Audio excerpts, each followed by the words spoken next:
Jadi yang utama kita urus, yang utama kita perbaiki dari diri kita ini adalah makam tobat itu terlebih dahulu.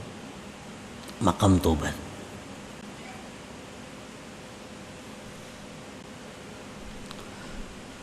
Kita periksa satu persatu anggota tubuh kita, dari mata, telinga, hidung, mulut, tangan, kaki, perut, kemaluan dan lainnya. Nah, kita kontrol itu. Kalau itu ada membuat pelanggaran-pelanggaran hukum Allah, kita minta ampun kepada Allah, Allah mengampuni. Allah mengampuni. Kalau kita ada sifatnya zalim kepada orang, menggibah, memfitnah, mendakwa, kita minta halal kepada orang itu. Kita minta halal kepada orang itu.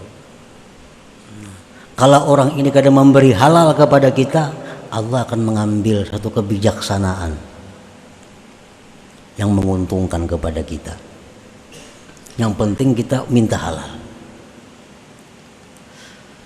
Nah, tobat dari urusan harta benda, kita kontrol harta benda kita. Mana yang didapat dari sumber halal, mana yang didapat dari sumber syubhat, mana yang didapat dari sumber haram. Yang dari sumber haram kita kembalikan kepada pemiliknya. Yang dapat dari sumber syubhat kita kembalikan kepada kepentingan kaum muslimin.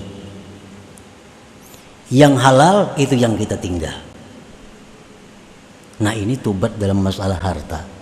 Bila sudah kita bujur-bujur melakukan itu, otomatis sudah hati kita ini akan cinta kepada Allah. Akan cinta kepada Allah. Nah, bila kita cinta kepada Allah, ibadah kita itu nyaman ikhlasnya, nyaman hadir hatinya.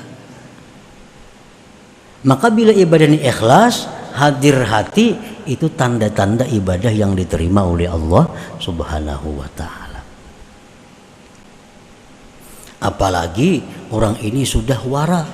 Nah, kalau wara ini bujur-bujur sudah inya wara, diberi Allah kerinduan kepada Allah. Mana cinta, mana rindu, maka ibadahnya akan semakin nyaman, ibadahnya akan semakin khusyuk, ibadahnya akan semakin baik.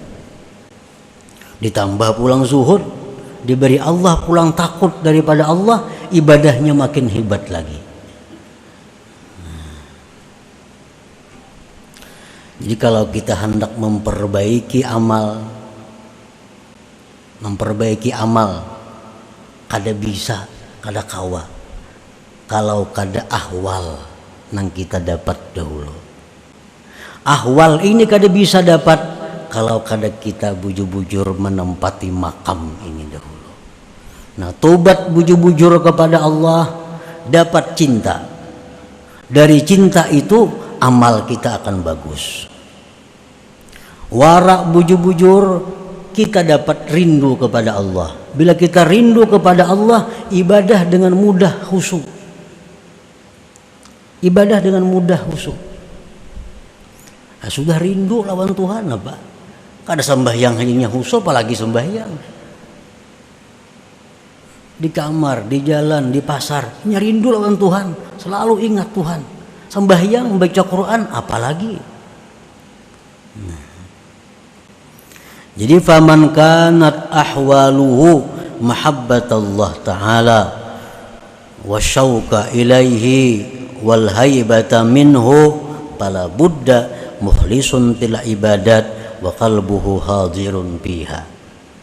Barang siapa yang keadaan orang ini cinta kepada Allah, orang ini rindu kepada Allah, orang ini takut kepada Allah, pasti dia ikhlas ibadahnya, pasti ikhlas, dan pasti hatinya hadir pada ibadat itu, pasti hatinya hadir.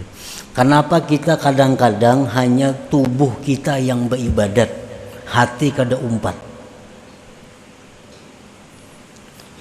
tubuh sembahyang tapi hati kada umpat sembahyang, makanya Allah kada menerima itu.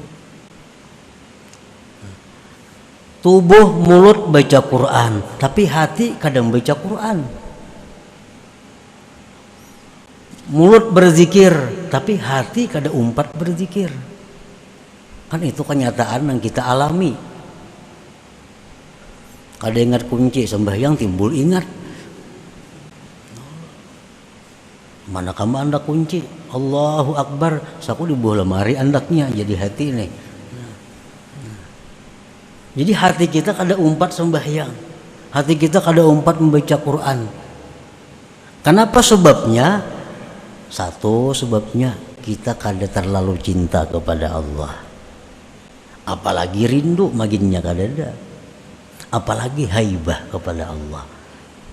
Nah, untuk mendapatkan cinta, rindu, takut, kita mesti melalui makam-makam tadi, tobat yang bujur, wara yang bujur, zuhud yang bujur.